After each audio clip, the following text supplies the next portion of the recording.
yang bersama.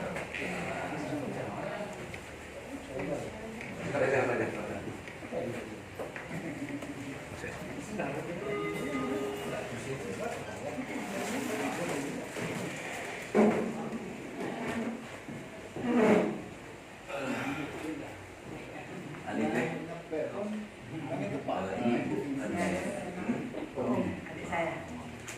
Kalau di sini itu ada masalah. Jadi maksud datangnya beliau ke sini, oke, kepala sudah ke sini. Aku nak minta satu senjata tajam itu. Kemudian yang kedua, ada tabung yang saat kalian berkelahi. Tabung dibawa adu kawan tuh. Kawannya Dicari ke. Oh iya.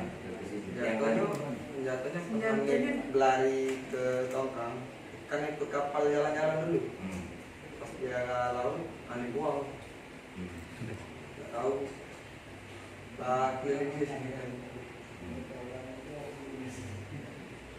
Ya sudah, akhirnya ibu, bapak, sekeluarga, Anip kami terima, aku terima dikuasai kado sini, dia bersih, bagus.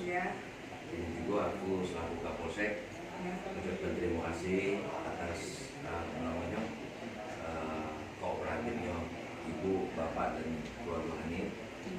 Karena pulau ini memang kamu masih keluarga, aku juga berharap setelah proses hukum ini dijalani jangan ada keseteruan lagi. Ya,